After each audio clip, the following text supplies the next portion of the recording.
les quiero contar un poco cómo hemos ido descifrando.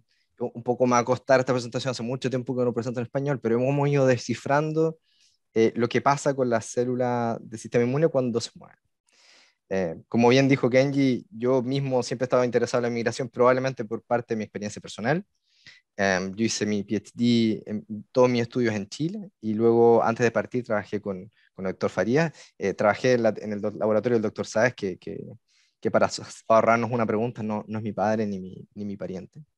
Luego vine a Europa, me volví a París, al laboratorio de la doctora Lennon, eh, y luego me fui junto con Pablo Vargas, que éramos postdoc en el laboratorio de Emilia Lennon, al laboratorio de Matthew Piel.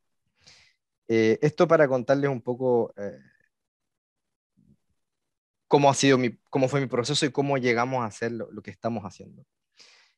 Además encontré un patrón migratorio en mí mismo, que primero de la Católica, de la Facultad de Fisiología, donde trabajamos con Kenji, me fui al departamento de medicina, que queda muy cerca, luego, o sea, una migración corta, luego una migración larga, luego del Curie al Instituto Pierre Gilles Lejeune, que queda al lado, pero sigue siendo Curie, y luego una nueva migración.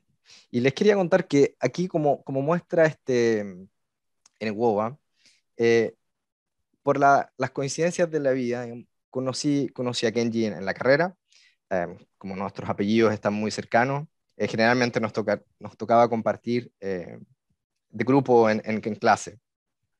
Y luego, como él dijo, compartimos el laboratorio, en el laboratorio del doctor Juan Carlos Sáez, y aquí está su tesis, la defensa de su tesis. Me trae muy buenos recuerdos. Luego de compartir por muchos años. Y quería hacer, porque yo sé que Kenji es muy tranquilo y low profile, eh, comentarles que lo que él ha hecho no solo ha sido ya valorado en Bolivia, de hecho ganamos fotos en un diario allá, sino que realmente Kenji ha sido una inspiración para todos los colegas que compartieron con él, me incluyo por supuesto, en la manera de pensar que siempre fue muy visionario, muy exigente además, y siempre me ayudó mucho a subir la barra en cuanto a las ideas de los proyectos. Bueno, y luego me he venido a Hamburgo, al norte de Europa. Eh, Moverse al norte no siempre es más caliente, no siempre es más hot. Pero Hamburgo es una bonita ciudad, tiene un lago, está cercano, tiene el río Elbe que llega al mar del norte. La verdad que tenía unas postales, no es como París, que es un otro ritmo, pero los alemanes tienen, la verdad, una ciudad muy linda, verde, porque llueve mucho. Y como estamos más al norte, ahora el lago es muy lindo en el verano, como pueden ver ustedes en estas fotos, pero bueno, en invierno el frío arrecia. Y he llegado, he sido reclutado en el UKE, que es el centro médico de la Universidad de Hamburgo. Y como siempre, los centros médicos son parte de la Facultad de Medicina, pero están un poco aparte. Y ahora mismo estoy sentado en este edificio que ustedes pueden ver acá, que es el Departamento de Bioquímica y Biología Molecular, donde me encomendaron, tuve la oportunidad de formar el Laboratorio de Comunicación y Migración Celular, que he llamado el Cellcom Lab. Laboratorio que comenzó en pandemia, así que con mucho sufrimiento y dificultades, pero también mucha pasión y amor por la ciencia. Aquí ustedes pueden ver la progresión. Y quiero hacer unos agradecimientos anticipados para la gente que trabaja en mi laboratorio. Aquí tenemos la primera foto del laboratorio y los miembros actuales y que vienen al laboratorio. Y el moto siempre ha sido, bueno, que más, el genio es más trabajo, mucho más trabajo que inspiración y talento, y que el respeto es realmente la manera de hacer trabajar bien en equipo. Y entonces volvamos al tema principal, que es la migración celular. Ahora ustedes entienden más o menos por qué les voy a mostrar lo que les voy a mostrar. La comunicación celular y la migración son fenómenos críticos para la vida en multiorganismos y también en unicelulares. Primero, la comunicación celular, como muestra este esquema, puede ser autocrina de una célula consigo mismo o paracrina entre dos células. Además, la migración ocurre cuando la migración celular ocurre en el tejido, en vivo, en nuestro cuerpo, ocurre entre medio de otras células, o sea que las células tienen que migrar y además comunicarse con el entorno. Y hay células que migran muy grandes distancias, como lo vamos a ver en este caso la célula del sistema inmune, y como lo muestra este esquema. donde luego de haber una herida o una infección en, digamos, la mano, en la muñeca, la migración de esas células inmunes tiene que ser una gran distancia para una célula, que es hasta el siguiente nodo linfático, que queda, por ejemplo, en este caso, bajo la axila. Pero esto que se ve muy simple en el esquema, realmente es mucho más complicado en la vida real. Y ustedes pueden ver en este caso, en este video, eh, la migración de células dendríticas en amarillo y de linfocitos T en celeste. Ahora, ¿cómo lo hacen las células del sistema inmune para migrar tan eficientemente en ambientes tan complejos? Bueno, son especialistas en migración. Y hay, bueno, dos grandes clasificaciones de la migración celular. Primero, puede ser colectiva, como lo muestra el video de la izquierda. En este caso es un experimento in vitro. Ambos son in vitro, pero está la migración colectiva, que es, por ejemplo, lo que podría suceder durante la reparación de un daño luego de hacer una herida. Y a la derecha, en este video, la migración también puede ser de las células independientemente, como las células del sistema inmune, y ahora no depende de los contactos, sino que va entre medio del tejido, por supuesto va tocando otras células, pero no en constante contacto con las otras células migratorias, como en este caso. Ahora, todos estos modelos que hemos intentado hacer a lo largo de estos años es tratando de imitar las propiedades de los tejidos y de lo que pasa en vivo, que es muy difícil de estudiar en el ambiente nativo. No tengo que explicarles hoy, desafortunadamente, por el coronavirus, pero hace algunos años teníamos siempre que explicarlo. Una de esas propiedades de los tejidos es el confinamiento, que las células están muy apretadas entre sí. Entonces, el laboratorio de Matthew Piel, mi anterior jefe, él desarrolló una técnica en conjunto con otros científicos, utilizando lo que se llama el área de soft matters, con polímeros que son inertes, que permiten hacer microscopía de imágenes porque son transparentes y permiten intercambio gaseoso. Por lo tanto, el intercambio gaseoso que necesita la célula, y se puede hacer cultivos celulares. Y desarrolló una técnica para imitar el confinamiento con estos microfluidos, que esencialmente es hacer una especie de sándwich con una altura determinada y ver qué es lo que pasaba con las células cuando las células estaban sujetas al confinamiento.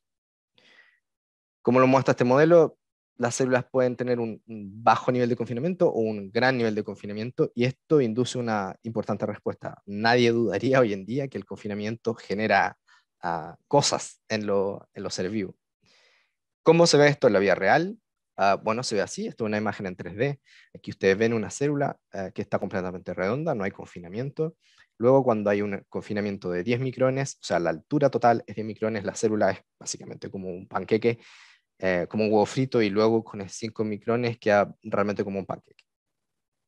Ahora, todo esto del confinamiento, ¿por qué?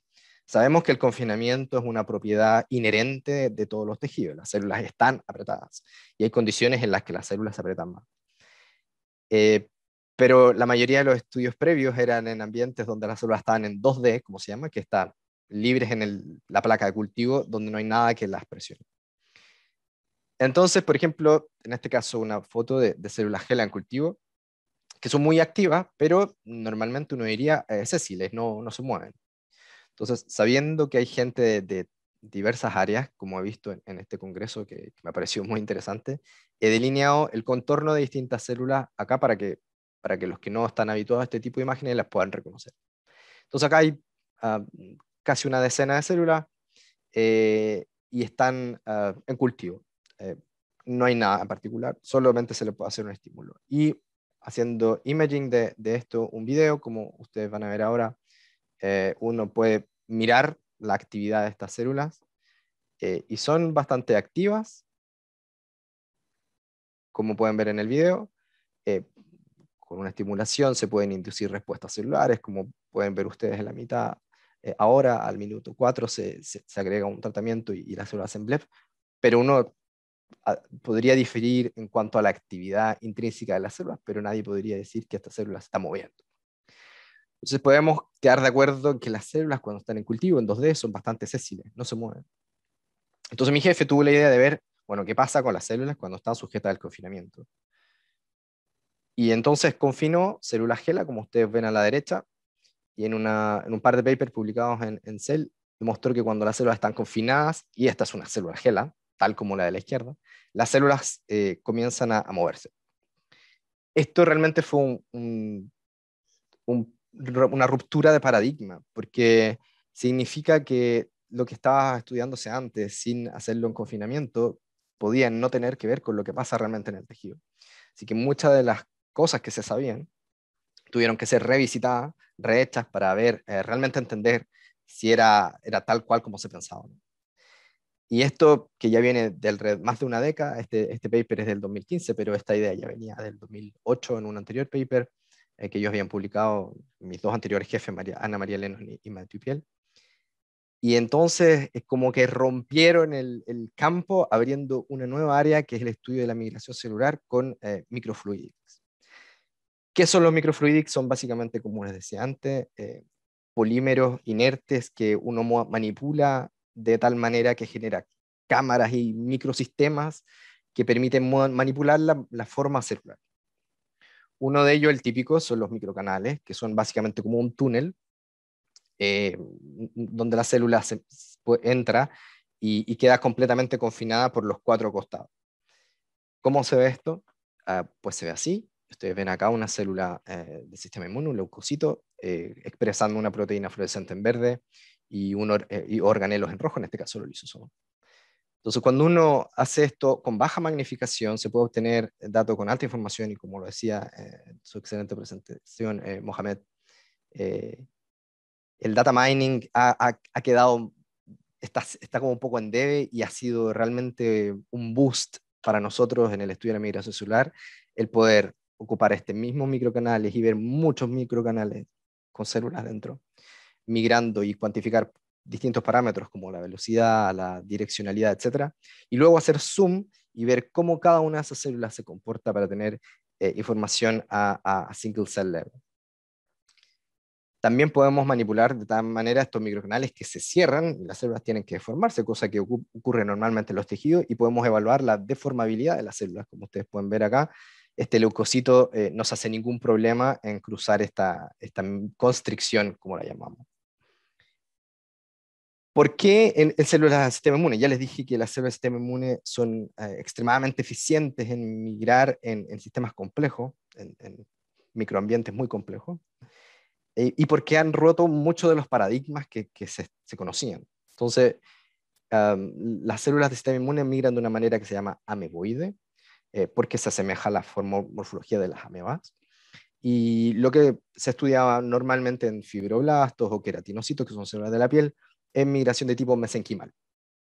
Como ven en este caso, la célula está migrando en 2D, y ustedes pueden ver ya, en ambos casos la célula está migrando en 2D, y ustedes van a ver la gran diferencia entre ambas.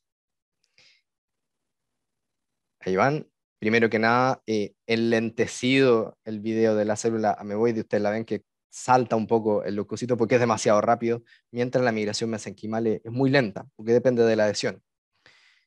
Por el contrario, las células ameboides no se adhieren tanto y más bien se deforman.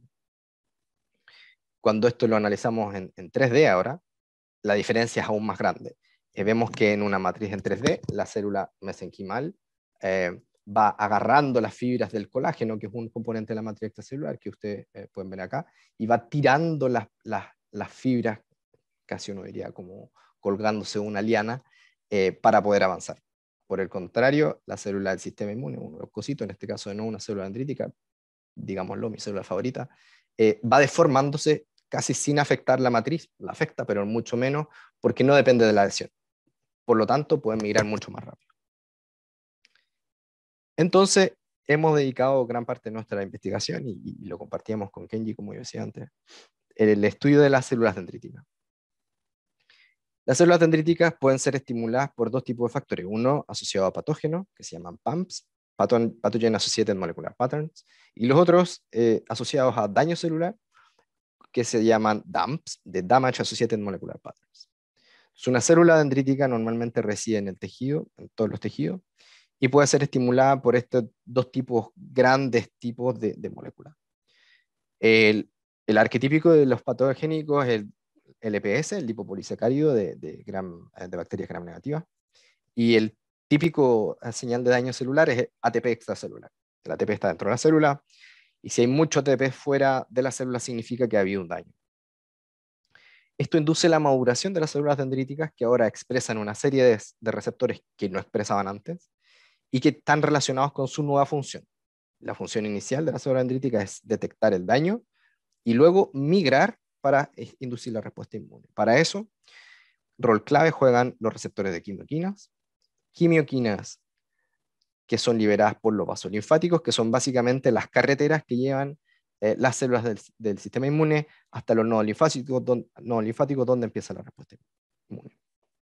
Ahora, la desventaja de la célula dendrítica es que son pocas, están esparcidas en el tejido, en la periferia, y que tienen que migrar grandes distancias. Como por ejemplo yo les decía, si ustedes harían un pequeño corte y se infectan la muñeca, tienen que migrar hasta el nodo subaxilar para inducir la respuesta. Entonces, teniendo esto en mente, sabiendo cómo se mueven estas células, hemos elegido las células del sistema inmune, las células dendríticas, como nuestro modelo de estudio para analizar la migración celular. Ahora, en este modelo hemos ocupado las dos moléculas, imitando lo que puede pasar in vivo, in vitro. Hemos ocupado LPS y ATP como las moléculas arquetípicas de cada tipo de respuesta. Y como les decía antes, lo que estudiábamos con Kenji, sufriendo el doctorado, pero también viajando y con buena y mala suerte. Aquí nos tocó el único día de lluvia cuando fuimos a Punta del Este. Era la comunicación celular, y ustedes pueden ver que estudiábamos cómo estos canales de membrana, canales iónicos, que también permiten el paso de otras moléculas, como las conexinas, pueden liberarlos desde el citoplasma al medio extracelular, o cuando se forma un canal de conexina, una gap junction, de una célula a otra célula cuando las células están en contacto. Y por esos años se descubrió un nuevo canal en el cual Kenji trabajó bastante y obtuvo datos muy interesantes, que son las panexinas. Y estas proteínas, una familia relacionada a proteínas que permite la liberación y captura de moléculas desde el citoplasma al medio extracelular. Entonces, el primero que hicimos fue una de estas moléculas clave, es ATP. Y como ya les dije, el ATP es una señal de daño. Entonces, primera misión fue tratar de hacer un modelo de daño que imitara la liberación excesiva de ATP. Entonces, tratamos las células con ATP extracelular por 30 minutos y luego las células fueron lavadas. Luego las células se pusieron en los microcanales y observamos por microscopía qué es lo que pasaba. Ahora, les avanzo que cada línea es un microcanal y cada partícula un poco más brillante es una célula. Entonces, como ustedes pueden ver, fue evidente desde el primer experimento que el ATP inducía primero que un número mayor de células entrara en los microcanales, y que cuando entraban en los microcanales estas células eran mucho más rápidas que las que iban en las condiciones control o no tratadas. Como les conté, estudiábamos las proteínas que están asociadas con la comunicación celular, y entonces, primera misión, el ATP induce la migración de las células, esas son más rápidas. Ahora la pregunta era, ¿quiénes son las proteínas responsables de esa respuesta? El receptor de ATP que encontramos que era responsable es el receptor llamado POX7, que está en la membrana, detecta ATP, que justamente está asociado con la apertura de estos canales de panexina. Entonces, para testear esto, utilizamos células dendríticas derivadas del ratón knockout de panexina 1, que no lo tiene, y vimos que en las wild type, como pueden ver ustedes acá, un pulso con ATP induce un aumento de la velocidad de migración, y en las células que no tienen panexina 1, porque son knockout para panexina 1, este aumento es mucho menor y no ocurre a la velocidad como en las wild type. Ahora, algo importante es que la velocidad espontánea de migración, cuando no hay ningún estímulo, en ambos casos es muy similar. O sea que la panexina y la respuesta inducida por ATP solo está participando en la respuesta inducida por ATP, no participa en la migración espontánea. Y eso es lo que podemos ver que podíamos evidentemente ver en los videos de los cuales obtuvimos estas cuantificaciones. En las dos primeras líneas ustedes ven las células wild type y knockout de panexina 1 sin tratamiento, y las células van a la misma velocidad. En la tercera línea ven que la wild type tratada con ATP puede acelerar, pero la célula que no tiene panexina 1, la célula dendrítica del knockout de panexina 1, no es capaz de acelerar como la wild type, que es exactamente lo que está cuantificado. Pues bien,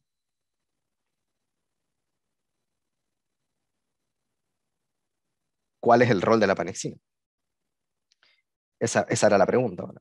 Entonces pensamos que podía ser que la ATP que se incubaba por media hora y luego se lavaba indujera la activación del receptor PBX7, la apertura de panexina 1, que como les mostré es necesaria para aumentar la velocidad, y que esta panexina 1 estuviera liberando más ATP, generando un feedback positivo entre estas tres moléculas. Entonces, PDX7 activa la panexina 1, que libera ATP y que vuelve a activar el PDX7. ¿Cómo podíamos testear esta idea? Con una enzima extracelular que degrada la ATP, se llama apirasa, y entonces vemos que la migración espontánea no es afectada por apirasa, que el tratamiento con ATP induce un aumento de la velocidad, pero el tratamiento con apirasa previene ese aumento de la velocidad. O sea que es probable, era probable, que la panexina estuviera liberando ATP, perpetuando este feedback positivo. Para corroborar eso, analizamos la liberación de ATP post-tratamiento con ATP, o sea, ATP-induced ATP release, y vemos que efectivamente el tratamiento con ATP, luego de lavar ese ATP, induce la liberación de más ATP, y esto depende de panexina porque las células dendríticas derivadas del knockout no liberan ese ATP.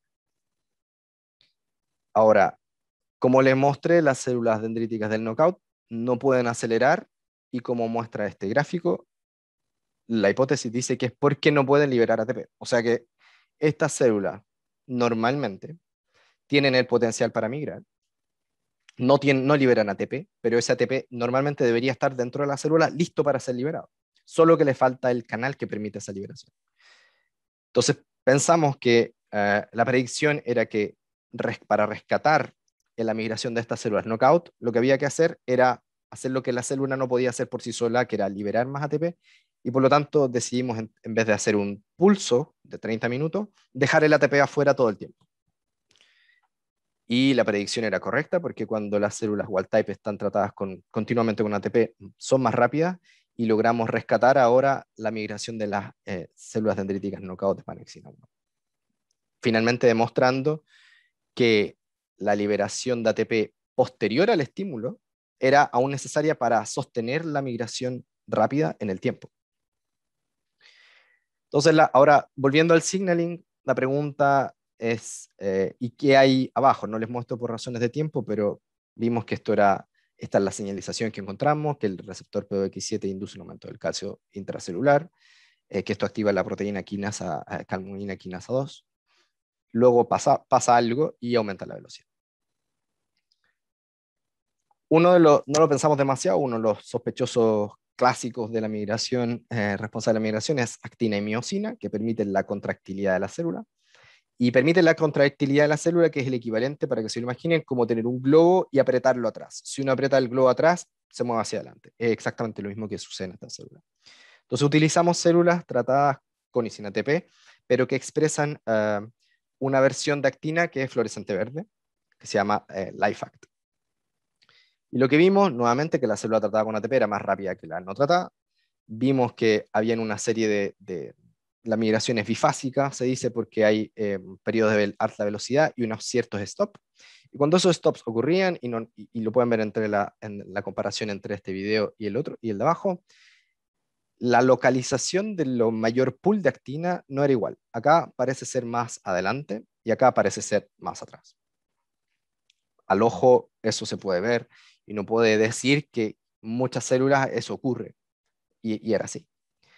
Eh, pero a estas alturas de la vida, en este siglo, hay que mostrarlo con datos duros, así que inventamos una técnica, desarrollamos una técnica para cuantificar esto.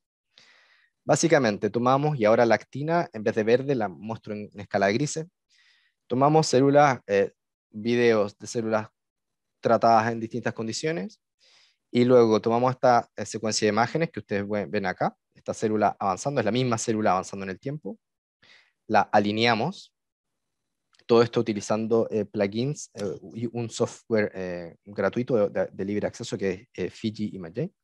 Ahora las células están alineadas, es la misma célula en distintos tiempos y está ajustado el tamaño.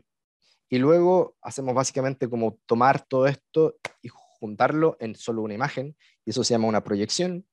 Y acá está, ustedes pueden ver el promedio de comportamiento de esta célula individual. Como ustedes pueden ver, esta célula tiene la actina la mayor parte del tiempo, si no todo el tiempo, adelante, y entonces la escala de grises, cuando uno suma todos los tiempos, se ve más adelante. Ahora, lo que hicimos es un análisis poblacional, pero con información de cada célula individual. Entonces, juntamos muchas células, y ahora cuando uno junta muchas células, esta tiene la actina adelante, esta atrás, perdón, adelante, esta tiene atrás, esta un poco al medio, esta adelante de nuevo, y le juntamos una buena cantidad de células, estamos hablando de cientos de células, generamos mapas de heatmaps que muestran el comportamiento poblacional de las células y dónde está, en este caso, la actina. Y lo que encontramos es que, como mostraba ese video, cuantifica ahora en centenas de células que en las wild type no tratadas, la actina está más al frente y el tratamiento con ATP induce la relocalización de un pool de actina hacia atrás, que en conjunción con la miosina, esta actina permitiría contraer la célula y la célula entonces podría avanzar. Y cuantificamos la fracción del tiempo que la actina pasa adelante o pasa atrás. Podemos ver que el ATP induce una disminución del tiempo que pasa punto a punto la actina ya no está tan adelante porque se fue atrás, y que la inhibición del signaling, que es el que yo les comentaba, con apirasa, con un inhibidor específico de panexina, con un inhibidor de PDX7 y uno de CAM quinasa, todo eso previene la relocalización de la actina hacia atrás. Por lo tanto, la actina queda adelante y las células son más lentas. Entonces, con esto encontramos esta vía de señalización que dice que la estimulación con ATP extracelular activa el receptor PDX7, que a su vez activa otra proteína de membrana, la panexina 1, que libera ATP, generando un feedback positivo, un loop. Esto induce el aumento de calcio intracelular, que activa la CAM quinasa 2, y esto relocaliza la actina filamentosa, y esto permite el aumento de la velocidad celular. Pues bien, la pregunta más o menos en paralelo es ¿qué pasa cuando la estimulación ya no es con ATP, sino que con LPS, que es una molécula derivada de la pared de las gram negativas, bacterias gram negativas? Un punto importante es que cuando las células están tratadas con LPS, durante una infección bacteriana, hay un cambio metabólico. Y ese switch metabólico involucra genes claves como, por ejemplo, TFEV. TFEV es translocado desde el citoplasma hacia el núcleo, donde modifica la expresión y función lisosomal. Y estamos interesados en estudiar que parte de esta señalización por TFEV involucra este canal de membrana lisosomal ahora, dentro de la célula, que libera calcio, que es nombrado TRPML1. Y entonces estudiamos si este canal de membrana de membrana lisosomal tenía un rol en la migración. Como ustedes pueden ver acá, el LPS también aumenta la velocidad de migración de la célula, tal como lo hace el ATP. Ustedes pueden ver aquí las células inmaduras, sin tratamiento, o después de la incubación con LPS. Misma idea, un pulso de media hora, el equivalente a ver si el equivalente a mostrarle la infección bacteriana a la célula dendrítica y luego removerla. Y esto induce la velocidad, un aumento de la velocidad. Ahora, si estas células no tienen el TRPML1, este canal lisosomal, la migración está reducida. Hay una pequeña aceleración, pero no es comparable a la de la wild type. Mostramos en una serie de otros experimentos que no les muestro por razones de tiempo que los lisosomas están en la parte de atrás de la célula. O sea que la célula está polarizada altamente y ustedes pueden ver en rojo un clúster de lisosomas que está atrás, justamente donde va el parche de actina. ¿Por qué pensamos? Nuestra hipótesis era que la activación con LPS induce la apertura de este canal lisosomal, que libera un poco calcio en la vecindad de la actina, donde está la miosina, que necesita calcio para contraerse. Y entonces con esto promovía la contracción local en la parte de atrás de la célula. Ahora la pregunta obvia es, ¿cómo dos signalings muy diferentes, uno que depende de proteínas de membrana plasmática, el POX7 y la panexina 1, otro que depende de un canal lisosomal, confluyen en un mismo fenotipo que es el aumento de velocidad? Entonces, primero hicimos otros estudios, por ejemplo, analizamos ambos dependen de calcio, uno del calcio que viene de afuera de la célula, el influjo de calcio a través del PX7, y el otro a través de la liberación de TRPML1. Y vimos que obviamente la respuesta cálcica era muy diferente. Un agonista específico de este canal induce su apertura y la liberación de calcio es así de pequeña. Y por el contrario, la estimulación con ATP, que induce el influjo desde el medio extracelular, induce esta gran respuesta cálcica. Y de nuevo, agonistas específicos de cada uno de estos receptores, el MLSA1 que activa el TRPM1 induce un aumento de la velocidad, y uno que induce la apertura de PBX7 también aumenta la velocidad. ¿Dónde confluyen? Bueno, no lo pensamos demasiado y encontramos que en ambos casos es la relocalización del citoesqueleto de actina. Entonces, pudimos establecer una regla general donde las células normalmente en condiciones inmaduras donde son lentas, la actina está principalmente adelante de la célula, sobre todo en estas vesículas que se veían en el anterior video, que se llaman micropinosomas, y que luego cuando la célula está madura y tiene una velocidad más rápida, hay un pool de actina que es relocalizado hacia la parte de atrás de la célula, donde estarían los lisosomas en el caso de la estimulación con LPS, y que induce la contractilidad con la miosina. Entonces, este es el main take-home message del talk. Voy a mostrar otros datos, pero este es el take-home message del talk, que encontramos una regla, un mecanismo conservado general, donde hay una relocalización del citoesqueleto de actina de adelante a atrás en las células que son rápidas. Ahora la pregunta es, obviamente los microcanales son muy bonitos, qué sé yo, pero pasa esto en 3D. Esto es confinado completamente, pero no es 3D.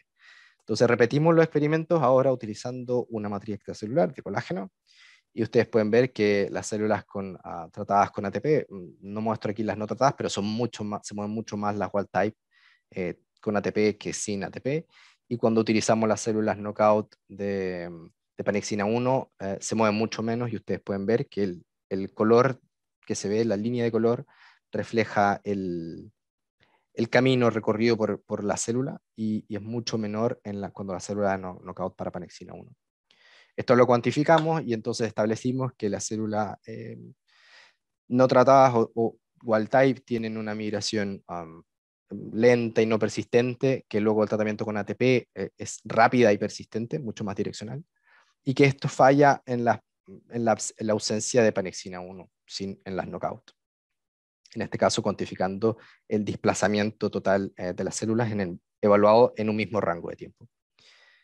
Pero todavía la pregunta es, ¿y pasa esto en la vida real? Así que tomamos células, wild type y knockout, a una proporción de casi 50% y 50%, y la inyectamos, tratadas con ATP, en el footpad de un ratón, y las pusimos a competir para ver qué células llegaban más rápido o qué cantidad llegaban al próximo nodo linfático, que es el nodo linfático que está detrás de la rodilla, el proplíteo.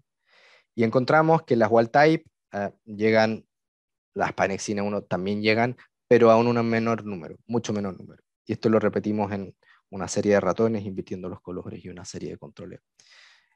Todo esto para mostrarle que tenemos una serie de niveles de complejidad donde estudiar la migración de células, y todo apuntaba a lo mismo, que la migración con ATP estaba estimulada, es más rápida, y eso dependía de panexina 1, porque si no está panexina 1, las células no logran llegar. ¿Dónde jugaría esto un rol en patología? Bueno, en cáncer. Es conocido que en el microambiente tumoral hay una gran liberación de ATP, y hay un montón de modelos que muestran cómo las células dendríticas están embebidas y no se entiende bien lo que pasa. Ahora, uno podría cuestionar que los dibujos siempre son una sobresimplificación, y cómo se ha visto esto. Bueno, Esto se ha visto en vivo en ratones, que expresan estas son células tumorales que expresan una versión mutante de luciferasa que permite cuantificar el ATP extracelular. Y ustedes pueden ver acá que en diferentes días los ratones inyectados en la condición control con las células no crecimiento tumoral, sino que son solo células que expresan el vector y florecen, pero que no tienen una capacidad tumoral, y comparado con el panel inferior, donde las células sí tienen una capacidad tumoral, y ustedes pueden ver que la cantidad de ATP medido in vivo dentro del ratón es significativamente mayor en el rango de lo que nosotros utilizamos en nuestro estudio. Pero lo que nos interesa actualmente y lo que hice posteriormente en mi segundo postdoc es qué pasa luego. Ok, tenemos primero que la estimulación con ATP y LPS induce la migración rápida de las dendríticas. Perfecto. Y black box, luego las células llegan al nodo linfático y la respuesta inmune se desencadena. Pero un paso clave es que luego de la migración rápida, las células tienen que migrar de manera direccional, como les conté, aumentan la expresión de receptores de quimioquina, que son liberados por el vaso linfático, y la célula tiene que migrar en el buen momento y en el buen lugar hasta los vasos linfáticos, intravasar, entrar al vaso linfático y luego migrar al nodo linfático. Entonces nos interesamos en este paso, que era el siguiente paso en la respuesta de la célula. Y entonces diseñamos, no había hasta el momento, no permitían la utilización que permite nuestra cámara, desarrollamos una nueva cámara microfluídica para estudiar la migración quimotáctica. Entonces esta es la cámara donde ponemos una matriz de colágeno, entonces las células van a migrar en 3D, enfrentando los obstáculos como los que encontrarían en el tejido. Y la aplicación de una molécula, en este caso una quimioquina que se llama CCL21, genera un gradiente desde la derecha a la izquierda, por lo tanto las células van hacia la derecha. Y esto lo logramos con la cámara, tiene una especie de techo, es una lógica muy simple. Y acá ustedes pueden ver en el video cómo las células van de izquierda a derecha y van migrando muy rápido en la zona donde hay quimioquina, en la zona nombrada zona 3 en este caso, pero no lo hacen en la zona 1, donde no hay quimioquina, ustedes no ven verde. Y las células se mantienen con perfiles de migración que el camino, el track está en azul, que significa que se desplazan muy poco porque no sienten la quimioquina. ¿Cómo se ve esto si hacemos un zoom ahora a la célula? Bueno, se ve así, las células van enfrentando los obstáculos del microambiente y generan estas protrusiones que tienen que resolver rápidamente. La pregunta obvia es, ¿quiénes son responsables de estas decisiones? ¿Y quiénes son los responsables de la migración de las células en este contexto? Entonces aquí van las células en condición control, migrando, la quimioquina siempre está a la derecha, y ustedes pueden ver que las células van hacia la derecha. Ahora, la inhibición del citoesqueleto de actina y miosina no previene que las células vayan hacia la quimioquina, a la derecha, pero las células van muy lentamente. Van muy lentamente, como esta célula que estoy señalando. La célula sigue perfectamente el gradiente, pero lo hace con mucha lentitud. Cuando ahora tratamos las células con un inhibidor de los microtúbulos, otro de los componentes del citoesqueleto, ustedes se fijan que ahora las células ya no van hacia la derecha. Las células están perdidas en gran cantidad. Nuevamente esto lo cuantificamos. Acá ven la condición control y este gráfico muestra el ángulo en que las células migran. La fuente de la quimioquina está en el ángulo 0 y las células van casi straight hacia la quimioquina. Lo mismo con inhibidores de actomiosina, solo que las células lo hacen lentamente. Pero cuando las células ahora están tratadas con nocodazol, hay muchas células que no logran seguir el gradiente. Entonces, definimos un ángulo como el ángulo correcto para ir a la quimioquina, que es de 0 a 30 y 0 menos 30 o 330. Y este lo definimos como el ángulo correcto y establecimos un índice de direccionalidad que muestra que la estimulación con una quimioquina induce un aumento significativo del índice de direccionalidad, o sea, las células van la mayor parte del tiempo entre estos ángulos, entre 30 y 330, y cuando las células están tratadas con nocodazol, que es el que irrumpe los microtúbulos, ahora estas células no lo logran hacer a la misma cantidad. Bueno, esto fue parcialmente una sorpresa, pero en otras células, como yo les dije, las células del sistema inmune han roto, son especialistas en romper paradigmas. Y entonces en otras células donde el centrosoma se localiza es donde la célula va. Si el centrosoma se mueve a la izquierda, la célula va a la izquierda. Si el centrosoma va a la derecha, la célula va a la derecha. Analizamos qué pasaba con el centrosoma y vimos que iba atrás en la célula, en los microcanales. Como muestra este quimógrafo, en la misma célula del tiempo, el centrosoma, que es este punto verde brillante, se mantiene atrás. Ahora, cuando la célula cambia de dirección, esto fue una sorpresa, nosotros pensábamos que el centrosoma iba a cambiar de dirección primero, diciéndole a la célula dónde tiene que ir. Pero en realidad no, la célula va a la derecha, el centrosoma está atrás, luego la célula cambia de dirección, ustedes pueden ver el uropo acá donde se contrae la miosina, ahora está al otro lado, y el centrosoma se polariza después. ¿Cómo es que esto ocurre en 3D? Bueno, es lo que estamos estudiando actualmente en mi laboratorio, viendo cómo la distribución de los microtúbulos en 3D, que es lo difícil, está contribuyendo a que la célula sepa exactamente dónde ir y qué rama decidir. Para eso también hemos ocupado otros sistemas, como por ejemplo célula Huvex, que en este caso expresan una proteína fluorescente de microtúbulos, para estudiar el efecto de las drogas. Entonces vimos que, por ejemplo, en este caso los microtúbulos se ven en negro y el tratamiento con nocoazol, como ustedes pueden ver acá, induce la disrupción de los microtúbulos muy rápido. Y esto es igualmente en 2D o en 3D. Y esto es lo que estamos estudiando nosotros ahora en 3D. ¿Qué pasa si hacemos esta disrupción de los microtúbulos en una célula? Ahora, ¿qué pasa con esta estructura de microtúbulos que se ven en escala de grises en esta foto o en verde en esta? Bueno, está completamente, la podemos disrumpir con nocoazol, como les muestra el video de la izquierda, es muy rápido, y esto cambia la polaridad de la célula. Ustedes ven que hay un clúster de lisosomas atrás, tal como lo veíamos en los microcanales, mostrando nuevamente que los microcanales son un buen elemento para utilizar en 3D, no en 3D. Y este clúster está completamente en rojo. Ustedes ven que los lisosomas están en todos lados, ya no hay donde afirmarse, si ustedes quieren. Y eso es lo que estamos tratando de entender ahora en mi laboratorio. ¿Cuál es el futuro? El futuro, y esto lo he conversado muchas veces con Kenji y me pidió que hiciera énfasis en esto, es bueno, primero hacer microscopías sin labels, o sea, sin tinción de ningún tipo, o sea, que las células estén en el estado más nativo posible. Y queremos además hacer links con patología, en este caso con obesidad, y queremos hacer cocultivos de células de adipocitos, que son las células de la grasa, con células del sistema inmune y ver cómo la migración afecta cuando son contactos dependientes o independientes. En este caso, en este video, ustedes pueden ver en la izquierda el índice de refracción.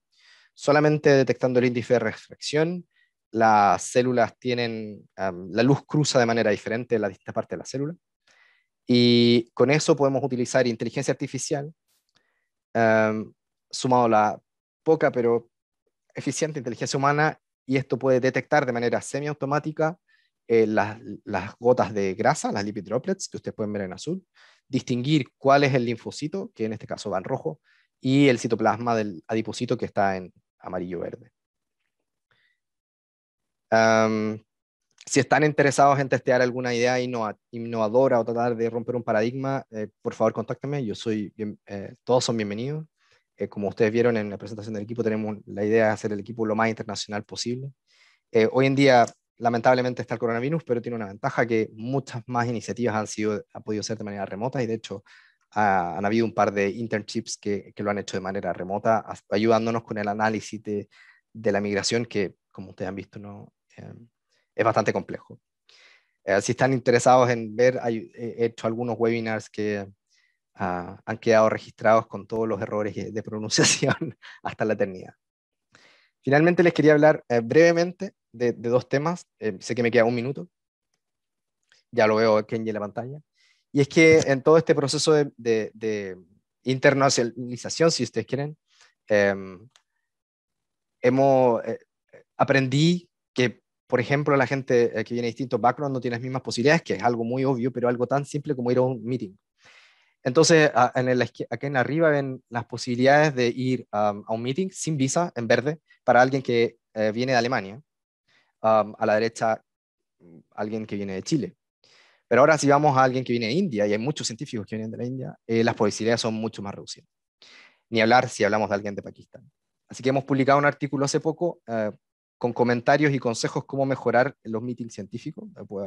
En la discusión espero dejarles el link de esto. Pero este paper está en Nature, que es una revista pagada, y entonces nosotros habíamos puesto mucho antes este paper en su estado nativo en bioRxiv, que es un servidor de preprints. Con un colega cordobés en otra iniciativa, hablando de abrir el conocimiento, él desarrolló Panlingua, que es una herramienta online para traducir los preprints que son de libre acceso al idioma que ustedes quieran. También espero dejarle el link en línea. Y el último recurso es que, tratando de ayudar a los científicos latinoamericanos, desarrollamos también una página web que es un repositorio de becas, no tan pro como Becas Bolivia, pero un repositorio de becas que está, pueden encontrar un montón de becas por distintos estados de carrera y por país. Y con eso me despido y acepto feliz preguntas.